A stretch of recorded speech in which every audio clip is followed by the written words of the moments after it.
La Révolution française met fin à la monarchie absolue en France et marque en Europe la fin de l'Ancien Régime. C'est un jalon central dans l'histoire de l'Occident et du monde. Bien que la mémoire populaire associe la Révolution à 1789, à la prise de la prison de la Bastille, c'est un événement complexe qui dure une décennie. Attention, en histoire, rien n'est linéaire. Personne, en 1789, n'a imaginé ce qui allait se passer dans les 10 années suivantes. D'abord, en 1789, la majorité de la population croit en le roi et en son pouvoir. Quelques mois plus tard, ils croient en une monarchie constitutionnelle. En 1792, c'est la République qui domine dans les discussions. En 1793, le roi est mis à mort. Et enfin, 1798, c'est l'instauration d'un empire.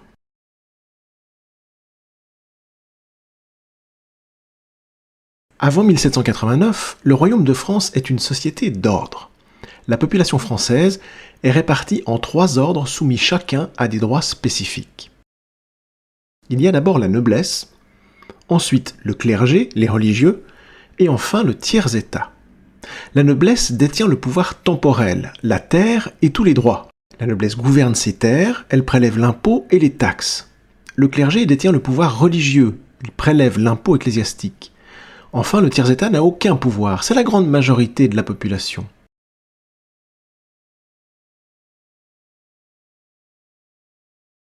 Le roi, évidemment, dirige la noblesse. La grande majorité des Français n'a donc aucun droit. Si le tiers-état est majoritairement paysan, s'y trouvent aussi des artisans, des commerçants, et d'ailleurs certains commerçants sont plus riches que beaucoup de nobles. Attention, il ne faut pas confondre les ordres et les classes sociales. En 1788, avant la Révolution, la France est une monarchie absolue de droit divin. Le roi de cette grande puissance n'a aucun contre-pouvoir. Le roi, c'est Louis XVI. Il est le représentant de Dieu sur terre, et il détient tous les pouvoirs. La situation du royaume, déjà très endetté, empire après des récoltes brûlées par la sécheresse. La société d'ordre est sous tension. Les nobles continuent à prélever des impôts qui étouffent le tiers-état. Le clergé, quant à lui, est pour la conservation des choses en l'état. Les campagnes sont au bord de la révolte et les caisses sont vides. Pour apaiser les tensions, le roi décide de convoquer les États généraux pour le 5 mai 1789. Il y a presque 2 siècles que cette institution n'a pas été réunie.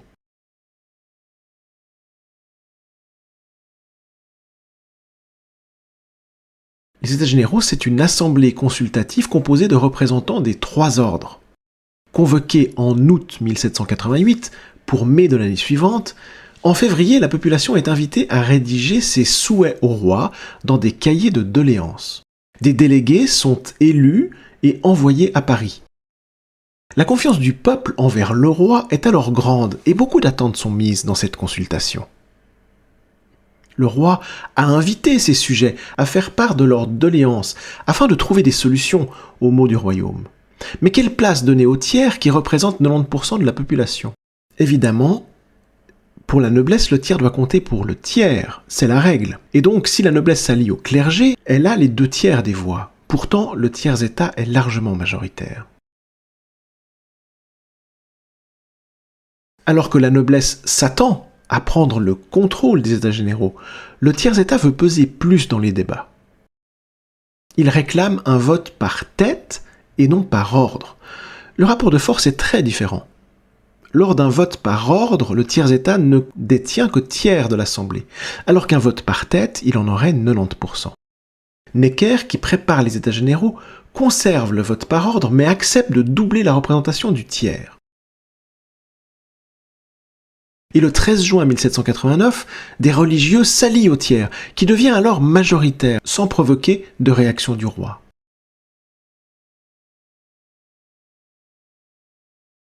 Parlons de Jacques Necker. Ce banquier genevois, devenu argentier du royaume, joue un rôle central au début de la Révolution française. Necker fait fortune à Paris, au sein d'une banque protestante. Genève, cité-état de commerçants et banquiers, est alors au centre d'une immense toile d'araignée de réseaux familiaux d'affaires et de banques. Retiré des affaires, Necker publie ses idées et se fait remarquer. Protestant et étranger, il entre discrètement au service du royaume et y déploie son éthique calviniste. En réformant et simplifiant l'administration du royaume, Necker fait faire des économies. Il préfère les emprunts à une augmentation des impôts, et ce qui le rend très populaire.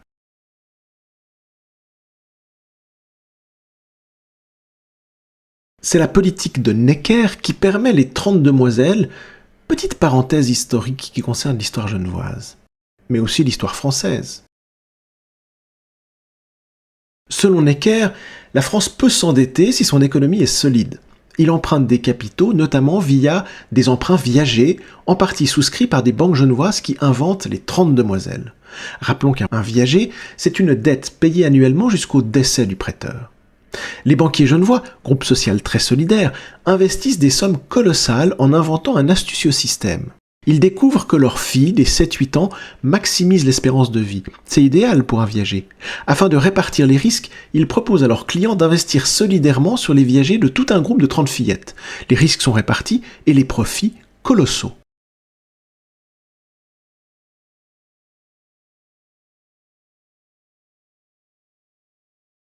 Genève s'est alors considérablement enrichie en prêtant de l'argent au royaume de France. Le royaume y a trouvé des capitaux, mais pas de solution pour son endettement. Le 20 juin 1789, réunis dans la salle du jeu de paume, l'ancêtre du tennis, les représentants du tiers aux États généraux, quelques religieux et quelques nobles font un serment. Ils jurent de ne pas s'arrêter avant d'avoir rédigé une constitution. L'Assemblée devient dès lors l'Assemblée nationale. Présent à la séance du 23 juin, le roi réagit. Il refuse de supprimer les ordres, mais il veut bien revoir le système fiscal. Finalement, il doit céder et accepte la constituante. En quelques semaines, une mécanique de réforme s'est installée en France. Les États généraux se sont transformés et vont transformer le royaume. Reste à savoir comment.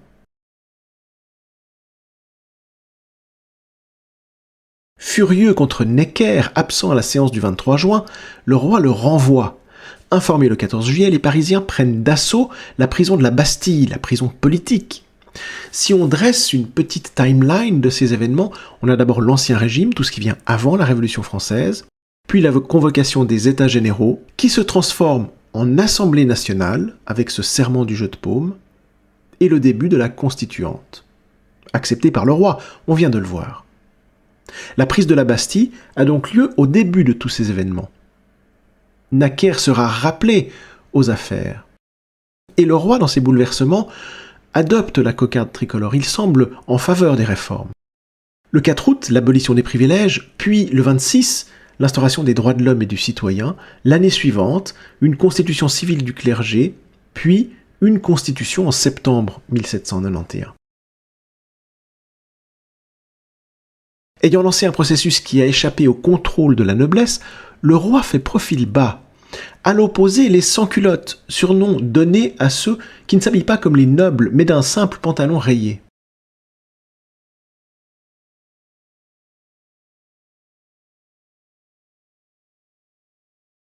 Publiquement, le roi soutient la révolution, qu'il ne peut arrêter, mais il souhaite en garder le contrôle et garder le contrôle du pouvoir exécutif, voire espère une contre-révolution. Le roi ne veut pas se soumettre à une assemblée nationale. En juin 1791, le roi tente de fuir. Il part en secret et est rattrapé. C'est la fuite de Varennes. Sa position est fragilisée. Les opinions se divisent entre monarchie constitutionnelle ou république. Dès 1789, des clubs se créent et se réunissent entre personnes de mêmes opinions. Le plus connu, créé en octobre 1789 et partisan d'une constitution, s'appelle le Club des Jacobins. De son vrai nom, la Société des Amis de la Constitution. Après la tentative de fuite du roi à Varennes, l'Assemblée nationale vote une constitution qui est acceptée par Louis XVI le 13 septembre 1791. Les Jacobins ont gagné, mais ils vont se diviser.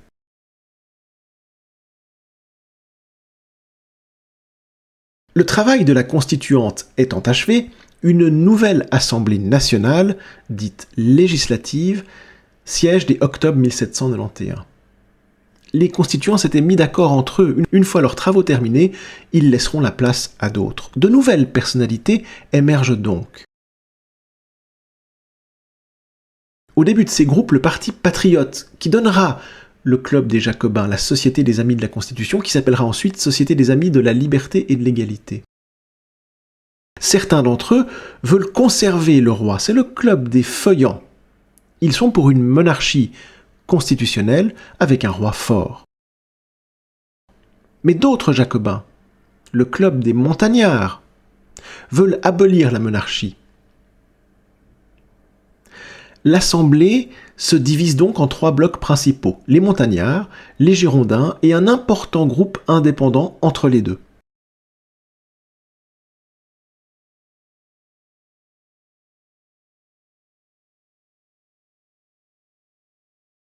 Un système censitaire s'assure des élus libres de toute entrave, mais la répartition des tâches entre le roi et l'Assemblée est mal conçue. Dans un système censitaire, seuls ceux dont les impôts dépassent un montant peuvent voter et être élus. La monarchie constitutionnelle se heurte au problème de la répartition des pouvoirs et donc de la politique à mener entre exécutif et législatif.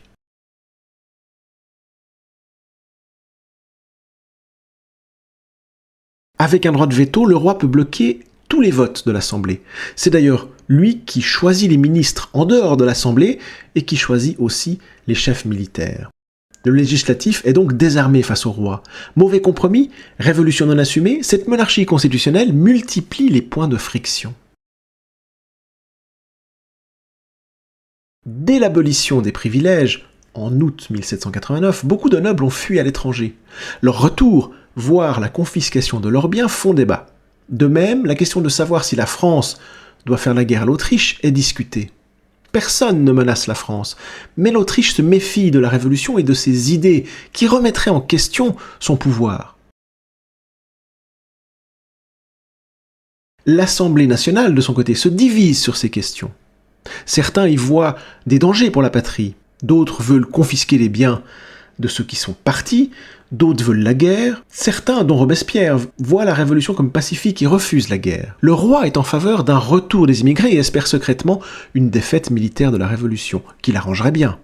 Finalement, le 20 avril 1792, le roi, suivi par l'Assemblée, déclare la guerre à la seule Autriche.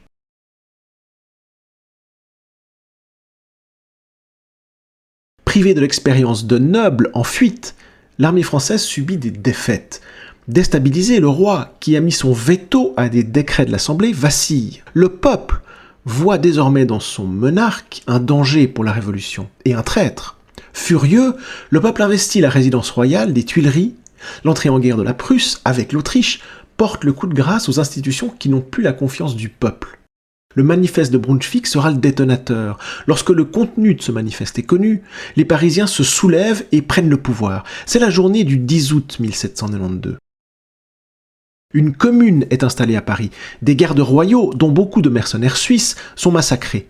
Le pouvoir est désormais entre les mains des révolutionnaires parisiens, les sans-culottes.